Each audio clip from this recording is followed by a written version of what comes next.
Hi students, welcome to Delta science and tech point. मैं तुषार राउत और हम लोग स्टडी कर रहे हैं फर्स्ट ईयर सिविल और mechanical group related polytechnic diploma का एक बेसिक और important fundamental subject engineering mechanics को। एमएसबीटी का करिकुलम जो होता है इंजीनियरिंग मैकेनिक्स का, वो स्टार्ट होता है सिंपल लिफ्टिंग मशीन से। एग्जैक्टली सिंपल लिफ्टिंग मशीन का मीनिंग क्या होता है, उसे हम लोग डे टू डे लाइफ में कैसे यूटिलाइज करते हैं, load lifted on that machine क्या होता है, effort apply to load lift कैसे होता है, उसके बाद में मैकेनिकल एडवांटेज, वेलोसिटी रेशियो, ये चार बेसिक फंडामेंटल टर्म्स को हम लोगों ने फर्स्ट सेशन में कंप्लीट किया है और आज हम लोग उसी को कंटिन्यू करने वाले हैं। और efficiency of machine, input output, उसके बाद में लॉ ऑफ मशीन, ये बेसिक टर्म्स को स्टडी करने वाले हैं। अगर फर्स्ट सेशन को आप लोगों ने नहीं देखा है तो नीचे डिस्क्रिप्शन बॉक्स में पूरी सिंपल लिफ्टिंग मशीन के आपके लिए प्लेलिस्ट अवेलेबल है, जिसमें प्रीवियस वीडियो और जो अपकमिंग वीडियोस इस सेशन के कंप्लीट होने वाले हैं वो भी आपके लिए अवेलेबल होंगे।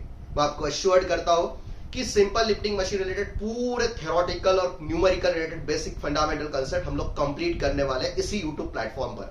फर्स्ट टाइम अगर आप लोग विजिट कर रहे हैं तो चैनल को सब्सक्राइब कर लीजिए। अगर वीडियो ठीक लगता है, अच्छा होता है, तो वीडियो को लाइक करिए, आपके दोस्तों के साथ शेयर करिए, और ठीक ठाक लगता है तो कमेंट करके, कोई प्रॉब्लम होता है तो उसे भी शेयर कर लीजिए। सो फर्स्ट जो सेशन था उसमें हम लोगों ने स्टडी किया है कि एग्जैक्टली सिंपल लिफ्टिंग मशीन क्या होती है। सिंपल लिफ्टिंग मशीन वर्ड जो होता है बेसिकली वर्ड रिलेट करता है to lift a heavy load.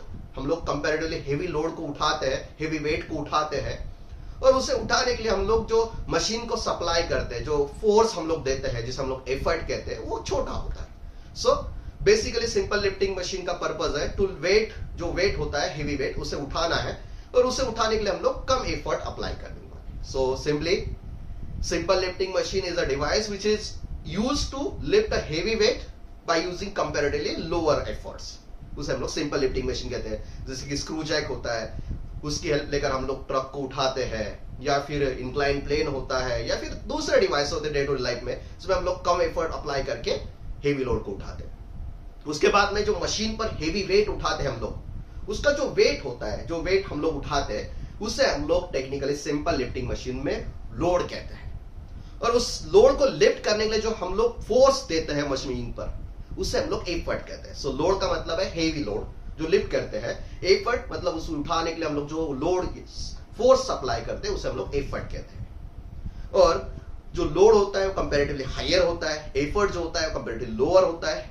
और जो लोड और एफर्ट की जो कंपैरिजन होती है, जैसे कि ratio of load lifted on that machine to the effort apply to lift that load, उस रेशियो को हम लोग मैकेनिकल एडवांटेज कहते हैं, वो ग्रेटर देन 1 होता है। और उसकी जो ट्रिक होती है, वो लोड जो होता है वो कंपैरेटिवली लोअर डिस्टेंस ट्रैवल करता है और एफर्ट बहुत ज्यादा डिस्टेंस ट्रैवल कर लेता है। So distance travelled by effort divided by, यानी कि ratio of distance travel by effort to the distance travel by load, ये जो डिस्टेंस का रेशियो होता है एफर्ट टू द लोड, उसे हम लोग उस मशीन का वेलोसिटी रेशियो कहते हैं।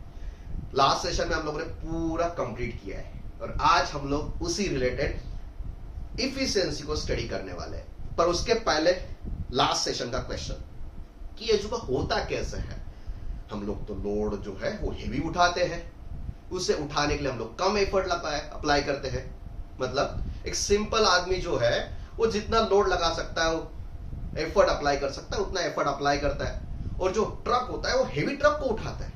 उसके पीछे का लॉजिक क्या होता है? तो उसके पीछे का लॉजिक होता है उसका इनपुट और आउटपुट। सो हम लोग आज फोकस करने वाले हैं input of that simple lifting machine और output of that simple lifting machine. So input और आउटपुट क्या होता है? तो इनपुट और आउटपुट होता है वर्क।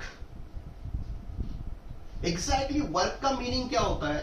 तो वर्क का मीनिंग ये होता है जब भी कोई फोर्स एक ऑब्जेक्ट पर हम लोग अप्लाई करते हैं। देखिए बेटा, कोई फोर्स जो होता है किसी ऑब्जेक्ट पर हम लोग अप्लाई करते हैं, तो उस फोर्स की वजह से फोर्स जो है उसका डिस्प्लेसमेंट करता है, मतलब यहां से यहां तक शिफ्ट कर दिया उसने। सो यहां पर जितने उसने डिस्प्लेसमेंट किया है, दैट इज डिस्प्लेसमेंट।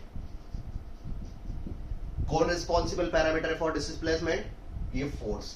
ये फोर्स और उसने किया हुआ डिस्प्लेसमेंट, ये दोनों का जो स्केलर प्रोडक्ट होता है, यानी कि मल्टीप्लिकेशन जो होता है, उसे हम लोग कहते हैं वर्क।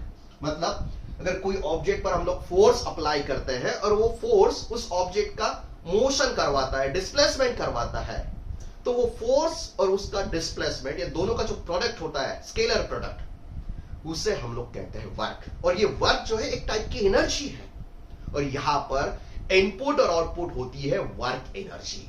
वर्क का मतलब ध्यान रखना बेटा, work is a product of force and displacement caused by that force. उस फोर्स ने किया हुआ डिस्प्लेसमेंट और फोर्स, इन दोनों की जो मल्टीप्लिकेशन मैग्नीट्यूड होती है, वही वहां पर वर्क होता है।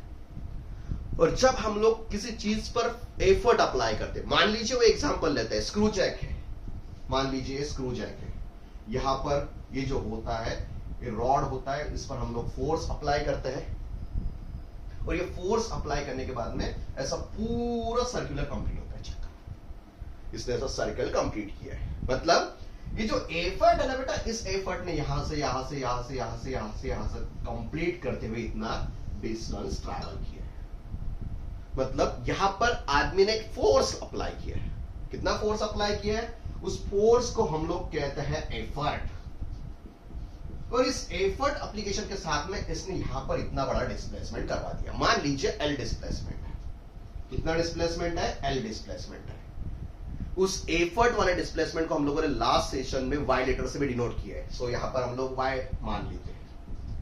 एक्स वाई में हमेशा कंफ्यूजन होता है कि वाई का मतलब क्या होता है, एक्स का मतलब क्या होता है। तो इससे बेटर ऑप्शन एक ही होता है, displacement of effort, distance travel by effort और डिस्टेंस ट्रैवल बाय लोड। सो इस P ने इसका y डिस्प्लेसमेंट मोशन किया है। सो ये दोनों का जो प्रोडक्ट होता है कि effort multiplied by distance travelled by effort, यानी कि P इंटू वाई, ये है इसकी इनपुट वर्क। ये हम लोग मशीन को देते हैं।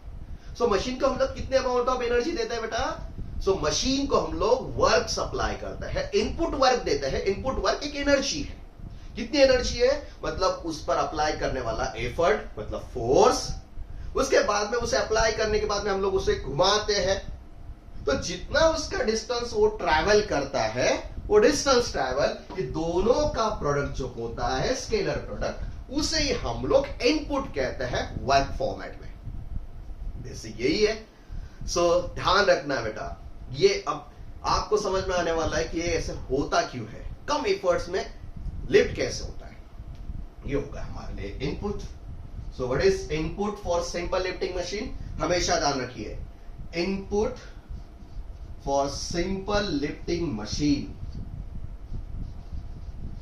is work given to machine by effort। जो होता है effort into distance traveled by that effort। ये हो गया फोर्स यानी P और उसका डिस्टेंस हो गया y। ये दोनों का जो प्रोडक्ट होता है यही होता है वर्क, और यही हमारे लिए इनपुट वर्क है। और एनर्जी है तो इसका जो SI यूनिट है ये होता है, फोर्स का यूनिट होता है बेटा न्यूटन, और डिस्टेंस का यूनिट होता है मीटर। सो हम लोग इसे न्यूटन मीटर कहते हैं। और इसे ही एक फेमस साइंटिस्ट जूल, इनके नाम पर हम लोग कैपिटल जे से इंडिकेट करते हैं। सो मशीन का जो इनपुट है दिमाग में फिट कर लीजिए, the input is work given by effort, और वर्क जो एफर्ट का होता है वो एफर्ट मल्टीप्लाइड बाय जितना एफर्ट ने डिस्टेंस ट्रैवल किया है, उस डिस्टेंस को हम लोग कहते हैं इनपुट वर्क। और ध्यान रखिए, इसमें P की वैल्यू छोटी होती है, बट Y जो होता है वो ज्यादा होता है। मतलब ये दोनों का मल्टीप्लिकेशन है। आउटपुट कितना होता है बेटा? आउटपुट में भी वही हो रहा है। आउटपुट में क्या हो रहा है बेटा? यहां पर जो लोड हम लोगों ने उठाया है उसको हम लोग उठा रहे हैं। तो इस वेट को हम लोग उठाते हैं, ये होगा वेट, और यहां से इतना डिस्टेंस जो होता है छोटा सा होता है, मान लीजिए छोटा सा x डिस्टेंस है। मतलब ये भी वेट वर्क कर रहा है छोटा सा, और यहां पर एफर्ट भी वर्क कर रहा है। मतलब output also in work form. So output जो होता है, it is output equals to work done by weight।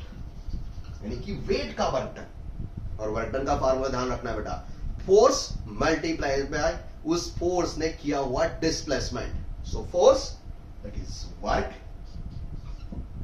और उसका जो डिस्टेंस है, डिस्टेंस ट्रैवल्ड बाय, कौन ट्रैवल करे बेटा? वेट। सो मतलब हो चुका है W into Y. This is my output.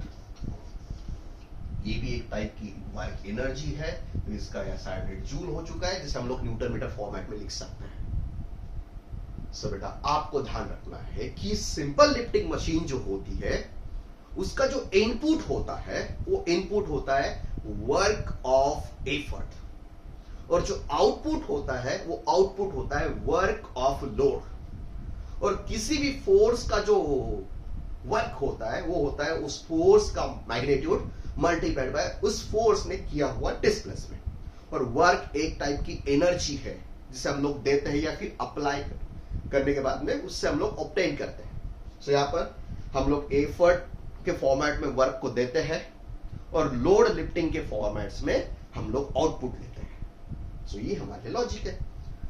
सो बेटा एनर्जी का एक सिंपल रूल होता है। क्या रूल होता है कि एनर्जी हमारे हाथ में होती नहीं है। Energy can neither be created not be destroyed. So total amount of energy must be utilise. उसमें सिर्फ फॉर्मेट चेंज हो सकता है। मतलब यहां पर अगर मैं 100 joule of energy effort format में अगर देता हूं तो मुझे confirm 100 joule of energy output format में या फिर किसी यूटिलाइजेशन फॉर्मेट में यूज करना ही है। कोई प्रॉब्लम नहीं है। अगर मशीन मेरे लिए अच्छी है तो यहां पर 100 जूल तो 100 जूल भी अप्लाई हो सकता है। मतलब मोटा मोटी आपको ध्यान रखना है कि इनपुट और आउटपुट सेम हो सकते हैं अगर हमारे लिए मशीन अच्छी है, बट कम भी होती है तो आउटपुट फॉर्मेट में होना चाहिए। और यहां पर हमारे लिए ट्रिक बनती है। मान लीजिए कि इनपुट और आउटपुट सेम है क्योंकि टोटल एनर्जी हम लोगों ने वर्क फॉर्मेट में कन्वर्ट कर ली। सो क्या फार्मूला बनता है बेटा? ये होता है P into Y equals to W into X. और यही फार्मूला हमारे लिए होता है। देखो y यानी डिस्टेंस ट्रैवल बाय एफर्ट बहुत ज्यादा है और उसके कंपैरिजन में P कम है। मतलब P की वैल्यू कम और y की वैल्यू ज्यादा। और यहां पर अगर देखते हैं हम लोग तो x की वैल्यू बहुत ही कम है और उसके कंपैरिजन में w की वैल्यू ज्यादा है। अगर x की वैल्यू कम है तो ये दोनों इक्वेशन इक्वल करने के लिए w को हमेशा बढ़ना ही पड़ेगा। सो यही लॉजिक हम लोग यहां पर यूज करते हैं कि एफर्ट को हम लोग लॉन्ग डिस्टेंस ट्रैवल करके ज्यादा वर्क प्रोड्यूस करते हैं और उसके कंपैरिजन में जो लोड होता है उसका डिस्प्लेसमेंट हम लोग कम रखते हैं और जो दूसरा उसका मल्टीप्लाइंग फैक्टर होता है यानी कि लोड वो उससे ज्यादा करता है। और ये दोनों का प्रोडक्ट मोटा मोटी हमें कांस्टेंट मिलता है। सो बेटा यहां पर ये कम है, सॉरी ये ज्यादा है तो ये कम होता है, ये कम है तो ये ज्यादा हो गया। मतलब हम लोग कम डिस्टेंस ट्रैवल करके ज्यादा लोड उठा लेते हैं और उसके कंपैरिजन में एफर्ट को ज्यादा डिस्टेंस ट्रैवल करा के हम लोग वहां पर एफर्ट कम करवा लेते हैं। सो इसके पीछे का बेसिक लॉजिक यही होता है कि लोड जो होता है वो कम डिस्टेंस ट्रैवल करता है, उस रीजन से उसका जो लोड है उसकी वैल्यू बढ़ती है और जो एफर्ट होता है वो लॉन्ग डिस्टेंस ट्रैवल करता है और उस कारण उसकी एफर्ट की वैल्यू कम होती है। सो लोड कम डिस्टेंस ट्रैवल करने के बाद में लोड की वैल्यूएशंस बढ़ा लेता है और एफर्ट ज्यादा डिस्टेंस ट्रैवल करके एफर्ट की वैल्यू कम कर देता है और दोनों के लिए इनपुट आउटपुट होता है। So input of simple lifting machine, work of effort और इसका वैल्यूएशन होता है effort multiplied by distance travel by effort और जो आउटपुट होता है that is work of weight जिसे हम लोग लोड कहते हैं, that is W into X, load multiplied by distance travel by load. और ये हमारे लिए इनपुट और आउटपुट होता है। और मोटा मोटी तो हम लोग एक्सपेक्ट करते हैं कि जितना इनपुट हम लोग देते हैं उतना आउटपुट फॉर्मेट में अवेलेबल हो जाए। बट मशीन्स का क्या होता है कि जितना हम लोग उसे इनपुट देते हैं उतना इनपुट वो आउटपुट फॉर्मेट में कन्वर्ट करना है तो उतना कन्वर्ट करती है कि नहीं? तो मोटा मोटी नहीं करती है। क्या होता है कि हम लोग उसे एनर्जी फॉर्मेट में देते हैं वर्क। क्या देते हैं बेटा? एनर्जी फॉर्मेट में वर्क, यानी कि इनपुट हमारे लिए कंफर्म हो चुका है कि एफर्ट मल्टीप्लाइड बाय एफर्ट ने ट्रैवल किया हुआ डिस्टेंस, इतनी अमाउंट ऑफ वर्क हम लोग उसे देते हैं, और उसी वर्क से वो आउटपुट फॉर्मेट में लोड का, वेट का डिस्प्लेसमेंट करवाता है, यानी कि वर्क फॉर्मेट में यहां पर लोड लिफ्ट होता है। पर अगर यहां पर जितना हम लोग एफर्ट अप्लाई करते हैं, जितना हम लोग डिस्प्लेसमेंट ट्रैवल करते हैं, उसका जो इनपुट है पूरा अगर आउटपुट फॉर्मेट में कन्वर्ट होता है, तो उसे हम लोग कहते हैं आइडियल मशीन। ऐसे तो नहीं होने वाला कि इनपुट से ज्यादा आउटपुट होने वाला है, ऐसा कभी नहीं होता लाइफ में। इनपुट जितना हम लोग हमारे पास अवेलेबल है उससे हम लोग यूटिलाइज करते हैं, बट ऐसा कभी नहीं होता है। क्या होता है? कुछ ना कुछ तो भी अमाउंट ऑफ वर्क जो कि एनर्जी फॉर्मेट में है वो लॉस होती है। अब आप सोचते हो सर लॉस कैसे होती है? सबसे बड़ा लॉस होने के पीछे होता है एक बेसिक और इंपॉर्टेंट रीजन, जो कि है फ्रिक्शन। फ्रिक्शन कहां पर होता है उसे हम लोग 4th चैप्टर में 4th यूनिट में कंटिन्यू करने वाले, पर जस्ट एक पॉइंट यहां पर इलैबोरेट करते हैं। जहां पर दो मूविंग कंपोनेंट्स होते हैं और उनके बीच में अगर कांटेक्ट होता है, तो एक वहां पर फोर्स होता है जो फोर्स उस मोशन को अपोज करता है। और सिंपल लिफ्टिंग मशीन है बेटा, वहां पर तो मोशन कंफर्म है, एक कंपोनेंट दूसरे कंपोनेंट के साथ में कनेक्टेड है और उनके बीच में मोशन है, तो वहां पर थोड़ा सा अमाउंट ऑफ वर्क जो है वो लॉस होता है due to the friction. So friction जो कांटेक्ट सरफेस होता है मशीन के कंपोनेंट्स के, उसके बीच में जो फ्रिक्शन होता है वो अपोज करता है दैट टाइप ऑफ मोशन। उस अपोजिशन में कुछ ना कुछ तो अमाउंट ऑफ एनर्जी लॉस्ट होती है, और लॉस्ट वाली एनर्जी तो बाहर से तो कोई देने वाला नहीं है, देने वाला तो एक ही आदमी है, दैट इज एफर्ट का वर्क डन। सो मतलब एफर्ट का जो वर्क डन है ये हम लोग यूज करते हैं टू लिफ्ट अ वेट, और उसका ही पार्ट जो है मशीन जो होती है उसमें फ्रिक्शन में लॉस कर लेती है। सो फ्रिक्शन का loss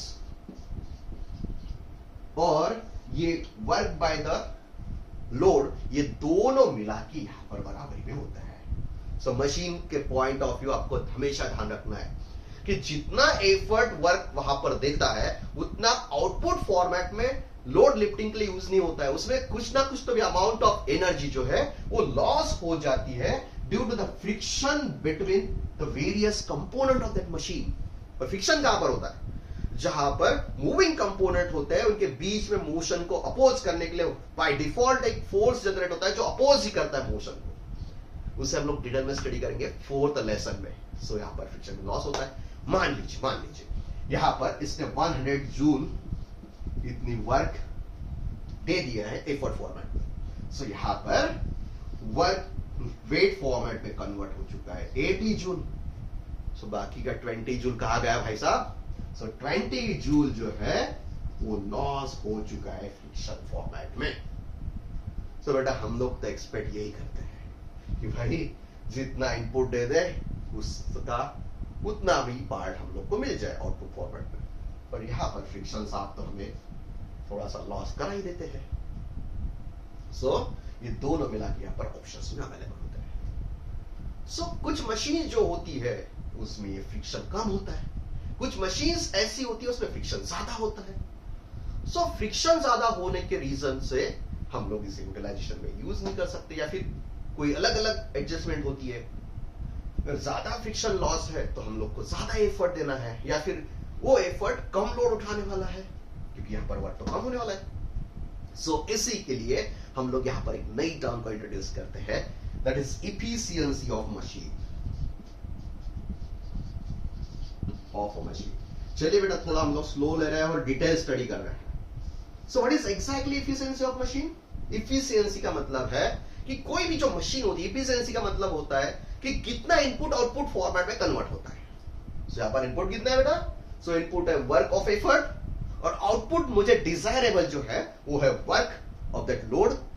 so efficiency of machine का मतलब होता है it is a ratio of कैसा रेशो है बेटा? It is a ratio of output work. Output work मतलब कौन है बेटा? Work of load. So it is output work divided by input work, मतलब कितना इनपुट वर्क ने कितना amount of work output format में कन्वर्ट किया है, उस रेशियो को हम लोग कहते हैं efficiency of machine. So what is efficiency of simple machine? It is a ratio of output work to the input work. Output work में आपको ध्यान रखना है लोड वाला वर्क, और इनपुट में ध्यान रखना है बेटा एफर्ट. चलिए, और इससे हम लोग डिनोट करते हैं नीचा लेटर से. So what is output work? चलिए यहां पर लिखते हैं बेटा output work equals to load into distance travel by load, और जो इनपुट होता है वो होता है effort into distance travel by effort. ध्यान रखिए बेटा, load into distance travel by load, that is my output work. Effort multiplied by distance travel by effort, this is my input for the simple lifting machine. और ये दोनों का जो ratio है, ये भी वर्क है ये भी वर्क है, मतलब सेम क्वांटिटी का रेशियो, मतलब कोई यूनिट नहीं है. और इस रेशियो को हम लोग यहां पर इफिशिएंसी कहते हैं. बड़ा एक बात तो कंफर्म है, जितना इनपुट है उससे ज्यादा तो आउटपुट कन्वर्ट हो ही नहीं सकता. सो मतलब ये जो न्यूमरेटर है इसकी वैल्यू कभी डिनोमिनेटर से बड़ी हो ही नहीं सकती. मतलब मैक्स टू मैक्स पॉसिबिलिटी है कि इसकी वैल्यूएशन सेम हो जाए. मतलब ये जो इफिशिएंसी होती है ये वैल्यूएशन 1 से कम होती है या फिर एटलीस्ट 1 हो सकती है, इससे ज्यादा कहीं नहीं होती. और जो इफिशिएंसी होती है हम लोग डे टू डे लाइफ में ऐसे 1 या फिर 0 पॉइंट समथिंग के फॉर्मेट में नहीं लिखते हैं. अगर मुझे इसे परसेंटेज फॉर्मेट में लिखना है तो W इंटू एक्स या फिर V इंटू वाई, इसे हम लोग 100 से मल्टीप्लाई करते हैं और बोलते हैं परसेंटेज फॉर्मेट में. सो इसी रेशियो को अगर हम लोग 100 से मल्टीप्लाई कर देते हैं, that is my percentage format of efficiency. So what is efficiency? It is a ratio of output work which is work of load to the input work which is work of the effort. यानी कि distance travelled by load to the distance travelled by load to the distance, load multiplied by distance traveled by load divided by effort to distance traveled by effort. So ये यहाँ पर होता है, और 100 से अगर मल्टीप्लाई करते हैं इस रेशियो को तो उसे हम लोग परसेंटेज फॉर्मेट कहते हैं. और इसकी max to max possible value 1 हो सकती है, फिर 100% 100% हो सकती है, उससे ज्यादा पॉसिबल है ही नहीं. So this is efficiency. चलो बेटा इस फार्मूला को थोड़ा सा अलग लिखते हैं. So that is efficiency. क्या है बेटा? So that is W divided by P. और इस X और Y को हम लोग थोड़ा सा रेसिप्रोकल फॉर्मेट में लिखते हैं. So this will become Y divided by X. क्या होगा बेटा ये? लोड डिवाइड बाय एफर्ट, इसे ही तो हम लोग मैकेनिकल एडवांटेज कहते हैं. What is mechanical advantage? It's a ratio of load to the effort. और distance travel by effort to the distance travel by load. Just मैंने इसको अलग तरह से लिखा हुआ है, न्यूमरेटर को डिनोमिनेटर फॉर्मेट पे शिफ्ट कर दिया है. So distance travel by effort to the distance travel by load, इसे हम लोग वेलोसिटी रेशियो कहते हैं. सो एफिशिएंसी का फार्मूला यहां पर शिफ्ट हो चुका है, that is mechanical advantage divide by velocity ratio. So this is my efficiency, और इसे हम लोग 100 से मल्टीप्लाई कर देते हैं. सो एग्जैक्टली एफिशिएंसी का मीनिंग क्या है भाई साहब? सो एफिशिएंसी का एक्चुअल मीनिंग देखिए, एक बार मैं रिपीट करता हूं, इनपुट और आउटपुट रिलेटेड. हमारा इनपुट है एफर्ट और डिस्टेंस ट्रैवल बाय एफर्ट, इन दोनों का मल्टीप्लिकेशन फैक्टर यानी work by effort. Effort multiplied by distance travel by effort, ये वर्क यानी एनर्जी जूल फॉर्मेट में. आउटपुट फॉर्मेट में क्या है? लोड उठा रहे हैं हम लोग. सो लोड का work, load multiplied by distance travel by load, ये हमारे लिए आउटपुट हो चुका है. और आउटपुट डिवाइड बाय इनपुट, इसे हम लोग उसकी परफॉर्मेंस एफिशिएंसी यानी परफॉर्मेंस कह सकते हैं, एफिशिएंसी कह सकते हैं. सो इसको अगर एफिशिएंसी करना है तो output work divide by input work, this is my efficiency. Max to max 1 हो सकती है, इससे कम ही होने वाली है. 100 से अगर मल्टीप्लाई करें तो परसेंटेज फॉर्मेट है. बट ये कम क्यों होती है? तो हम लोग को पता होना चाहिए कि जो मशीन कंपोनेंट होते हैं एक दूसरे के साथ में कनेक्टेड होते हैं, उनके बीच में जो मोशन होता है, तो मोशन के पैरामीटर्स में एक अपोजिशन फैक्टर वहां पर एग्जिस्ट करता है, दैट इज फ्रिक्शन. हमें पता है यहां पर फ्रिक्शन होता है. सो फ्रिक्शन अपोज करता है मोशन को, वहां पर लॉस हो जाता है, सो हम लोग फ्रिक्शन लॉस कहते हैं. उसे हम लोग नेक्स्ट सेशंस में और डिटेल में कंटिन्यू करेंगे. सो इस रेशियो को हम लोग मैकेनिकल एफिशिएंसी कहते हैं या फिर एफिशिएंसी ऑफ मशीन कहते हैं. और इसे हम लोग यहां पर थोड़ा सा लिख सकते हैं, ये y जो है y को ऐसे के वैसे लिखेंगे और यहाँ पर शिफ्ट कर देंगे। सो इसको हम लोग w डिवाइड बाई p और y डिवाइड बाई x, यानी x ऊपर शिफ्ट हो चुका हमारे। सो इसे लिखने के बाद में लोड बाय एफर्ट, इसे ही तो हम लोग मैकेनिकल एडवांटेज कहते हैं, और डिस्टेंस बाय एफर्ट और डिस्टेंस ट्रैवल बाय लोड, इसे हम लोग वेलोसिटी रेशियो ऑफ मशीन कहते हैं। सो इन दोनों का जो रेशियो होता है वही रेशियो हमारे लिए एफिशिएंसी ऑफ मशीन होता है। सो हमारे लिए एफिशिएंसी क्या होती है, जितना ज्यादा मैकेनिकल एडवांटेज हो उतना हमारे लिए बेटर है। जितना कम वेलोसिटी रेशियो हो, यानी कि ये कम होने के बाद में यहाँ पर ज्यादा होता है और मैकेनिकल एडवांटेज ज्यादा। सो इसका जो रेशियो फॉर्मेट्स होता है उसे हम लोग एफिशिएंसी कहते हैं। सो इसी टर्म्स को हम लोग थोड़ा सा और डिटेल में स्टडी कर सकते हैं। चलिए, सो फर्स्ट फार्मूला यहां पर लिख लीजिए भाई साहब। सो फर्स्ट फार्मूला, चलिए फार्मूला है भाई साहब, न्यूमेरिकल्स वाला सब्जेक्ट है। फर्स्ट फार्मूला जो होता है वो होता है मैकेनिकल एडवांटेज का। यहां पर नोट डाउन कर लीजिए, mechanical advantage load divided by effort, no unit, velocity ratio, distance travelled और move by effort y divided by distance traveled by load, से हम लोग x कहते हैं, y by x। मैं y by x के साथ में पूरा सेंटेंस लिख रहा हूं, उसका रीजन यही है, कंफ्यूज होता है तो x ओवर y का मतलब क्या होता है। तो उसके बाद में इनपुट का मतलब होता है effort multiplied by distance of effort, जो कि है P इंटू वाई, एक टाइप का वर्क एनर्जी है, वर्क है जिसका SI यूनिट जूल है। What is output, load multiplied by distance of load, W into x, ये भी वर्क है और SI यूनिट जूल है।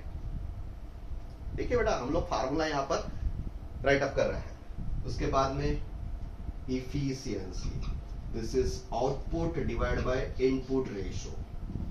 सो आउटपुट इनपुट का मतलब अगर हम लोग लिखते हैं तो work of load divided by work of effort, और यही हमारे लिए होता है W into X divide by P into Y. इसे हम लोग ऐसे लिख सकते हैं W by P Y by X, और इसे हम लोग mechanical advantage divide by velocity ratio अगर मल्टीप्लाई करते हैं 100 से तो परसेंटेज फॉर्मेट में लिख सकते हैं। सो दिस इज माय फार्मूला, यहां तक हम लोगों ने स्टडी किया। और ध्यान रखना है कि आउटपुट कम क्यों होता है, तो जो इनपुट फॉर्मेट में वर्क हमें मशीन पर दिया जाता है उसे दो कंडीशंस में यूटिलाइज होता है। हम लोग लोड लिफ्ट करना है तो हमारा पर्पस है, बट वहीं पर कांटेक्ट के बीच में लॉस हो जाता है फ्रिक्शन के नाम से। So output is always less than input due to friction loss. थोड़ा नेक्स्ट जैसे कंटिन्यू करेंगे हम लोग उस पर ध्यान रखने वाले हैं। चलिए बेटा, सो यहाँ पर इतने फार्मूले हम लोगों ने फर्स्ट सेशन से लास्ट सेशन तक कंटिन्यू किया। ये तो हम लोगों ने लास्ट सेशन में दो देखे हैं और आज हम लोगों ने एफिशिएंसी को कंटिन्यू किया। चलिए थोड़ा और कंटिन्यू करने वाले हैं। लॉस वगैरह का जो पोर्शन है उसे हम लोग एफिशिएंसी को एक बार और एडजस्ट करेंगे, पर उसके पहले एक पॉइंट स्टडी कर लेते हैं जिसका नाम है लॉ ऑफ मशीन। यहाँ पर एक क्वेश्चन MSPT के जो फाइनल पेपर होता है उसमें ये हमेशा पूछता है what is law of machine. So मेरा इंटरेस्ट है to study the law of a machine. So कोई भी जो मशीन होती है उसका लॉ ऑफ मशीन का मतलब क्या होता है, तो जो मशीन होती है ना, तो उस मशीन पर हम लोग एफर्ट देते हैं और उस एफर्ट की हेल्प लेकर हम लोग लोड उठाते हैं। सो लोड और एफर्ट जो है उसका कुछ ना कुछ तो भी रिलेशनशिप होना चाहिए ना। मतलब इस मशीन पर हम लोग अगर 10 न्यूटन का एफर्ट देते हैं तो ये मशीन 50 न्यूटन का लोड उठाने वाली है। इस मशीन पर हम लोग 20 न्यूटन का लोड एफर्ट देते हैं तो ये 80 न्यूटन उठाने वाली है। मतलब कुछ ना कुछ तो भी रिलेशनशिप है कि नहीं।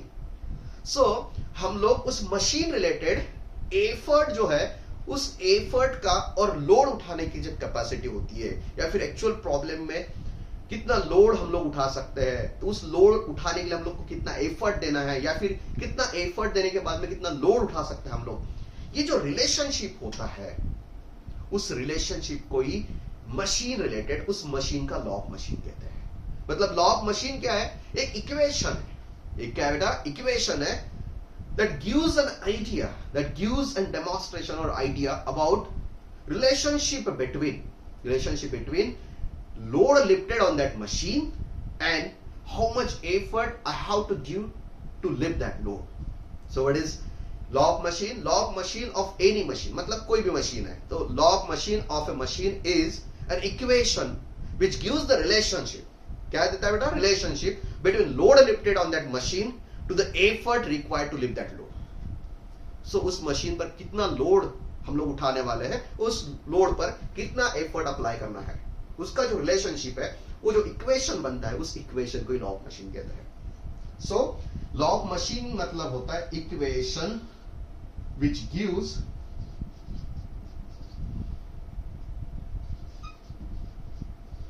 Relationship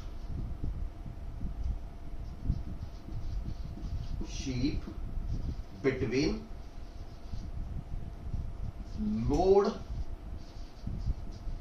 lifted on machine to the required effort to lift that load, इसे हम लोग लॉ ऑफ मशीन कहते हैं।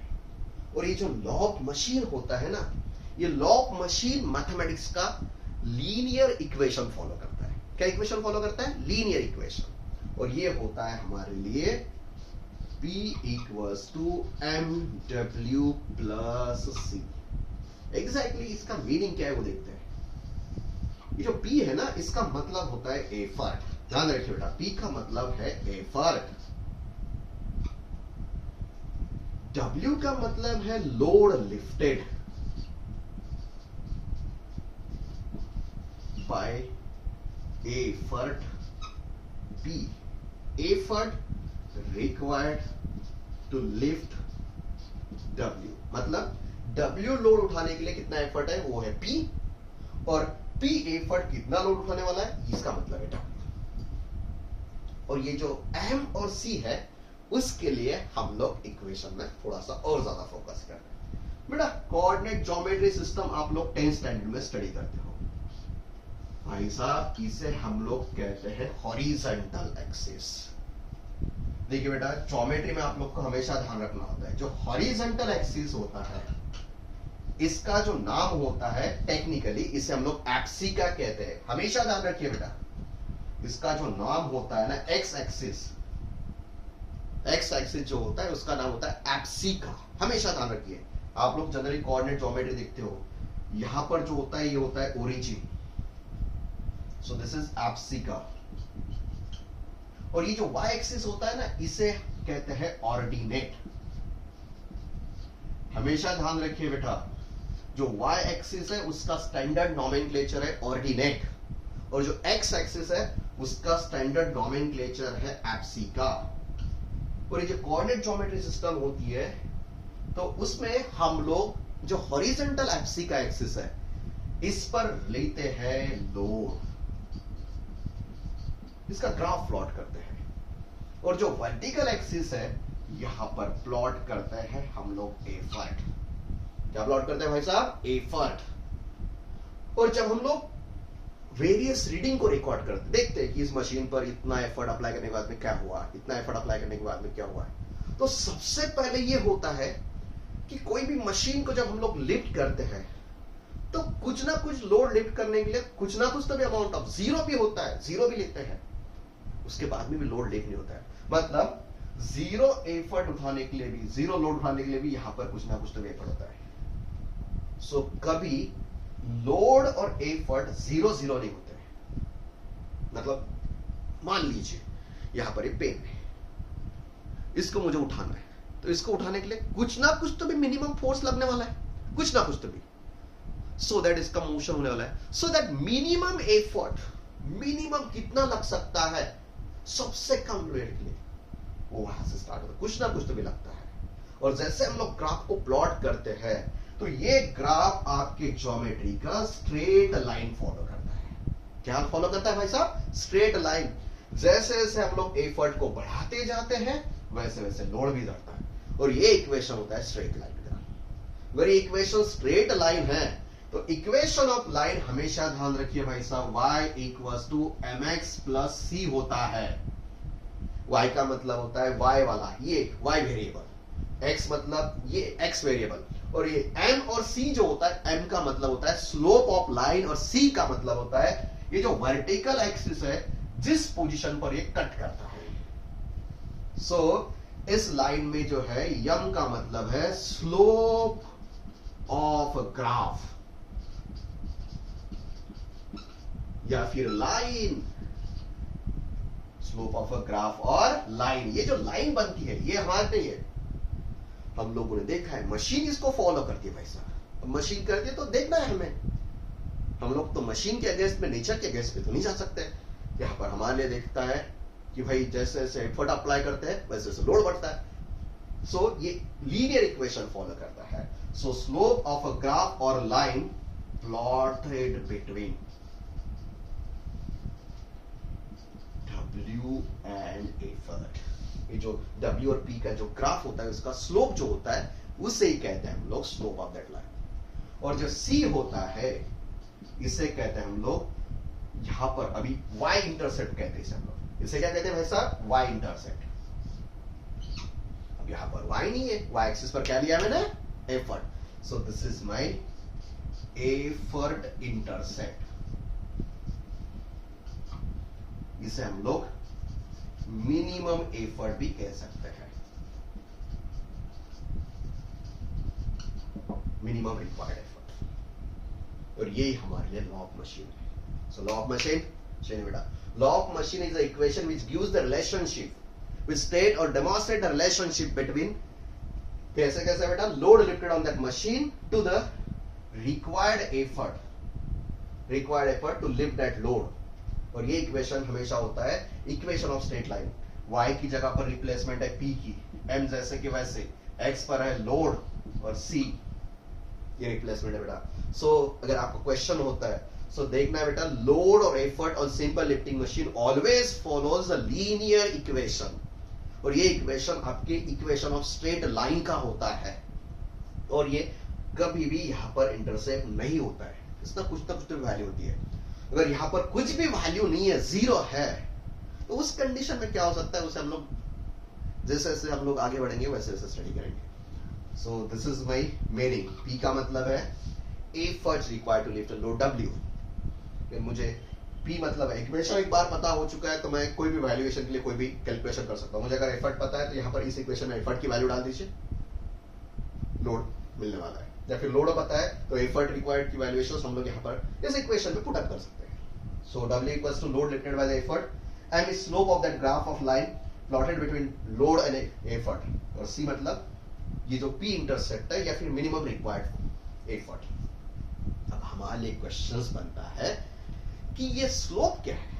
भाई साहब आप मैथ्स के स्टूडेंट हो, तो मैथ्स का एक मीनिंग होता है, ये जो लाइन होती है ना, तो इस लाइन का हॉरिजॉन्टल पॉजिटिव एक्स एक्सिस जो होता है उस एक्सिस के साथ में ये जो एंटी क्लॉकवाइज वाली डायरेक्शन है उस डायरेक्शन में मेजर किया हुआ जो एंगल है उस एंगल का टेंजेंट रेशियो यानी कि tan थीटा, इस टेंजेंट को ही हम लोग कहते हैं स्लोप ऑफ लाइन। ध्यान रखिए बेटा, व्हाट इज स्लोप?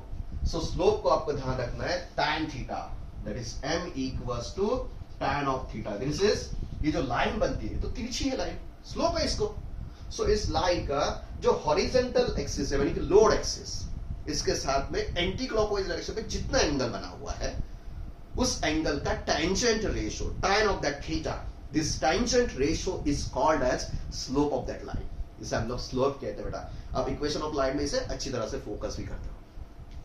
अब आप क्वेश्चन होता है सर tan थीटा अगर नहीं पता है तो कुछ नहीं भाई साहब, कुछ ज्यादा लोड नहीं है। यहाँ पर 2 पॉइंट ले लीजिए, एक पॉइंट यहाँ पर, एक पॉइंट यहाँ पर। मान लीजिए इसके कोऑर्डिनेट है, यहाँ पर फर्स्ट पॉइंट है, इसका पहला कोऑर्डिनेट है W1 और दूसरा कोऑर्डिनेट है y वाला B1, और यहाँ पर दूसरा कोई पॉइंट ले लीजिए, इसका कोऑर्डिनेट है W2 और वर्टिकल कोऑर्डिनेट P2। सो इसका हम लोग y divide by x format में tan थीटा लिख सकते हैं, opposite upon adjacent. So tan theta can be written as, इससे इसको माइनस कर दीजिए, वर्टिकल कोऑर्डिनेट कौन सा है भाई, P। सो ध्यान रखिए P2 minus P1 divided by उसका रिस्पेक्टिव W2 माइनस W1। इस फॉर्मेट में 2 कोऑर्डिनेट्स अगर आपके पास में है तो आप लोग tan थीटा इस फॉर्मेट में भी इसको कैलकुलेट कर सकते हो, या फिर आपके पास में एंगल है इस फॉर्मेट में लिख सकते हो।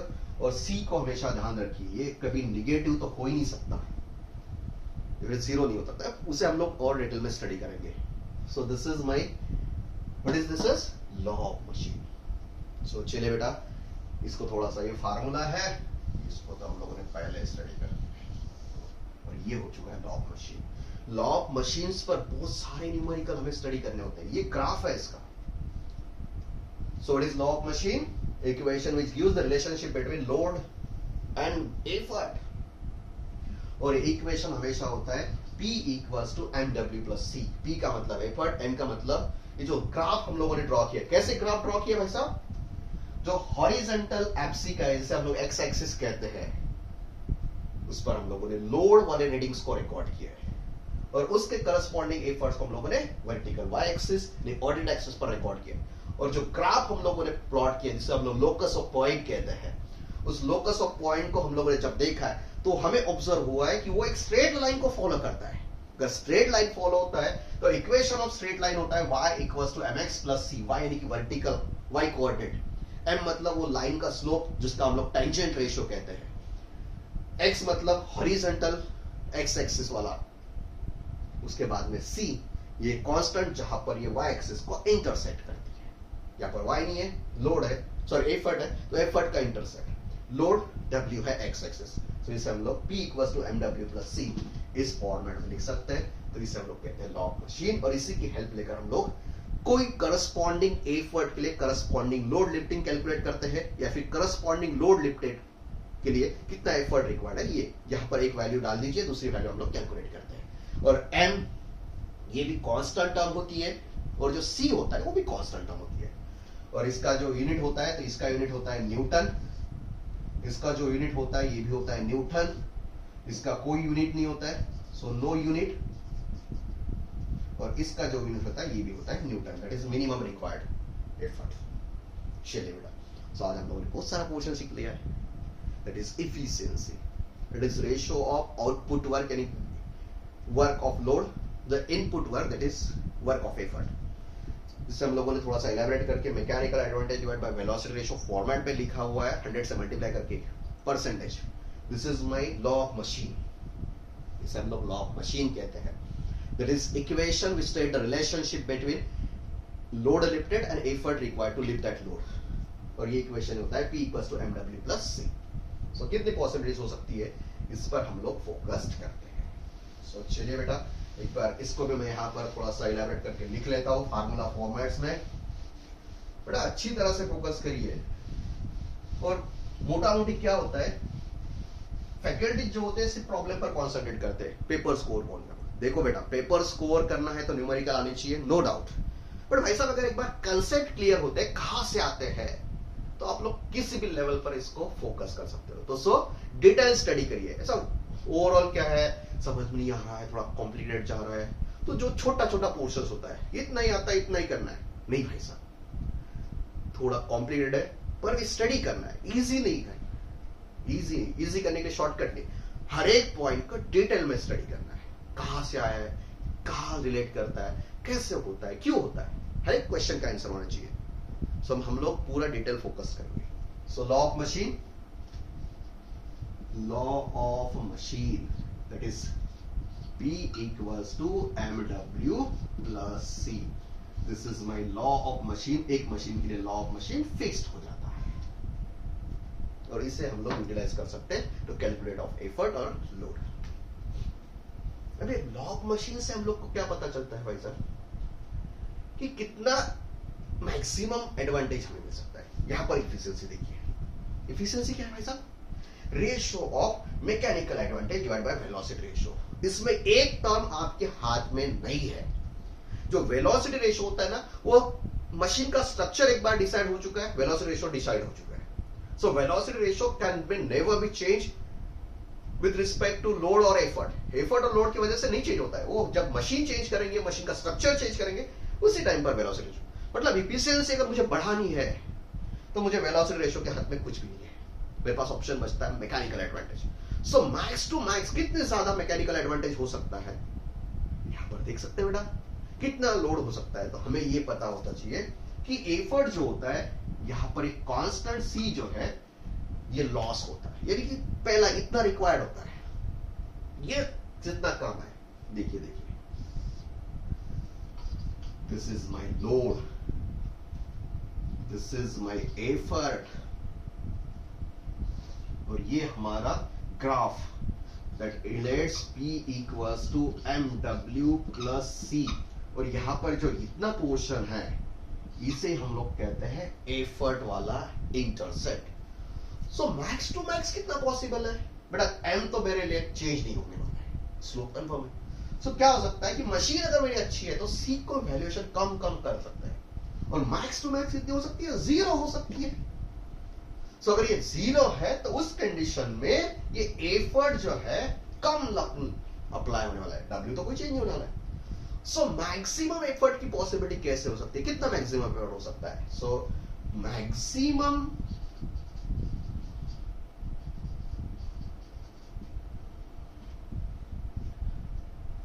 Mechanical advantage with minimum required effort. कम से कम एफर्ट में निपटना चाहिए। So maximum mechanical advantage minimum effort के लिए ये C का वैल्यूएशन 0 होना चाहिए। अगर C 0 है, मान लीजिए यहां पर कुछ तो वैल्यू है 10, तो बेटा M चेंज नहीं हो रहा, W नहीं चेंज हो रहा। C का वैल्यूएशन जितना कम हो जाए उतना P के लिए वैल्यूएबल है। So minimum effort equals to, देखिए बेटा मिनिमम एफर्ट कितना हो सकता है? So minimum effort P equals to MW plus C। तो बेटा W तो 0 नहीं हो सकता, M भी 0 नहीं हो सकता, पॉसिबिलिटी है C के 0 की। सो C इक्वल्स टू 0। जब C की वैल्यूएशन 0 होने वाली है, मतलब उसमें फ्रिक्शन ही नहीं, कुछ नहीं, बस फोर्स लगा लिया, उसने चालू कर दिया। सो मैक्स टू मैक्स पॉसिबिलिटी है कि C की वैल्यू 0 हो जाए। सो C की अगर वैल्यू 0 होती है तो जो एफर्ट है, that effort equals to minimum, जिसका वैल्यू वाला है MW, और मिनिमम एफर्ट लगने के बाद में ज्यादा लोड उठाने वाला है, यानी कि W लोड जो है उसे उठाने के लिए कम से कम कितना एफर्ट लगने वाला है, दैट इज P, ये इतना लग सकता है। C की वैल्यूएशन 0 हो चुका है। सो अगर कम एफर्ट है तो मैक्सिमम मैकेनिकल एडवांटेज भी लिख लिया था भाई साहब। सो मैक्सिमम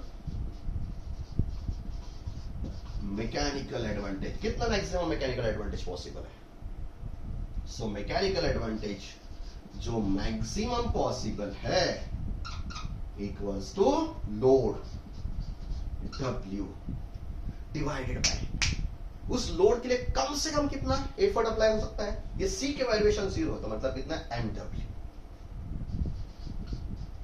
भाई साहब W तो कैंसल हो चुका है, सो क्या पॉसिबिलिटी है? 1/m। सो कोई भी जो लिफ्टिंग मशीन होती है उसका मैक्सिमम मैकेनिकल एडवांटेज हो सकता है reciprocal of slope of that graph. ये जो m है ना, m जिसका स्लोप है, उसका जो रेसिप्रोकल है, that reciprocal value is maximum mechanical advantage of that machine. ये हमारे लिए मैक्सिमम मैकेनिकल एडवांटेज पॉसिबल है। So what is maximum mechanical advantage? So maximum mechanical advantage मान लीजिए P equals to MW plus C। W इतना load उठाने के लिए यहां पर कितना है, तो ये C का वैल्यूएशन जितना कम हो सकता है, क्योंकि M तो 0 नहीं हो सकता है। W भी जीरो नहीं हो सकता है, दोनों प्रोडक्ट। सो C का वैल्यूएशन यहाँ हमारे हाथ में कि जो जीरो कर सकते हैं। मशीन अच्छी है, प्रॉपर फ्रिक्शन का कोई लॉस नहीं है, उस कंडीशन में max to max possibility MW, C का वैल्यूएशन जीरो। सो यहाँ पर W get cancel 1/m। So it is maximum mechanical advantage. So कोई भी मशीन अगर है तो उस मशीन का मैक्सिमम मैकेनिकल एडवांटेज जो होता है वो होता है आपका reciprocal of slope that comes from the law of machine. इस लॉ ऑफ मशीन का जो स्लोप m है, इसका कोई यूनिट नहीं भाई साहब, उसका जो रेसिप्रोकल है ना, वही आपका मैक्सिमम मैकेनिकल एडवांटेज है। भाई साहब मैक्सिमम मैकेनिकल एडवांटेज है तो मैक्सिमम इफिशिएंसी भी देख लेते हैं, क्योंकि इफिशिएंसी मुझे पता है mechanical advantage divide by velocity ratio. So maximum efficiency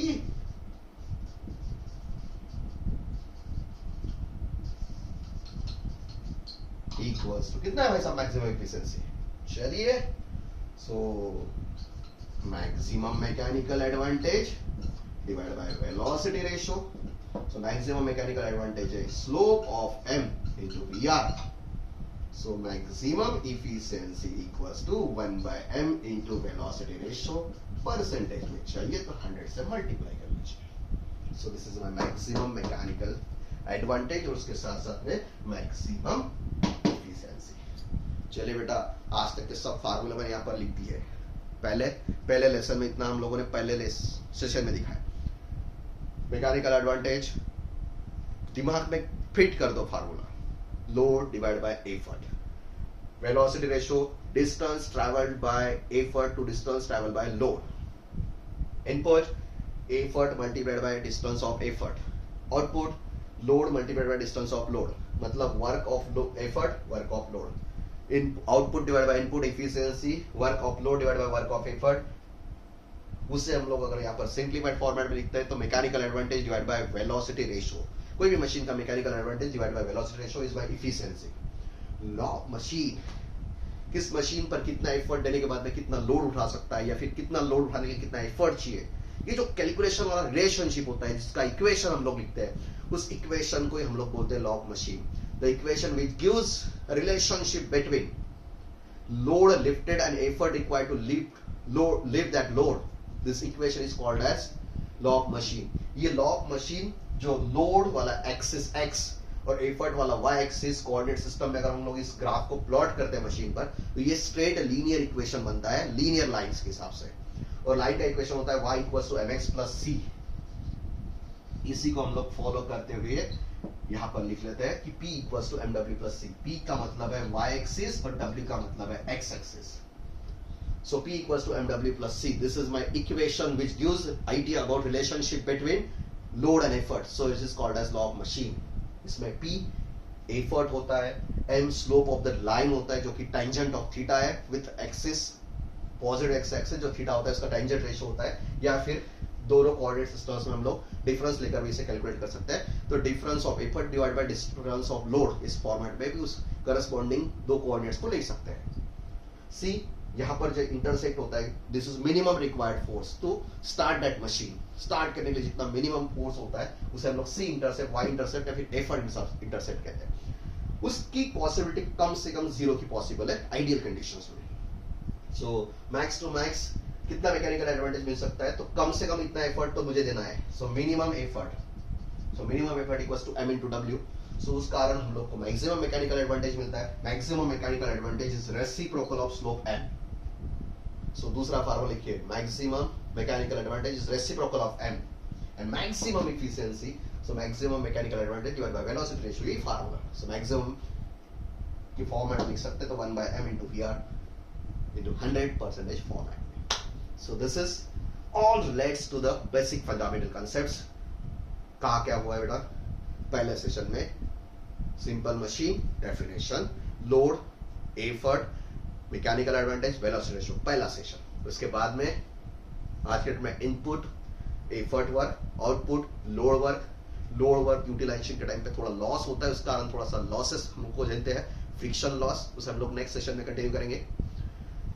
output work यानी कि लोड का वर्क डिवाइड बाय एफर्ट का वर्क, इसे efficiency, mechanical advantage divide by velocity ratio हम फॉर्मेट में लिख सकते हैं। Law of machine P equals to MW plus C।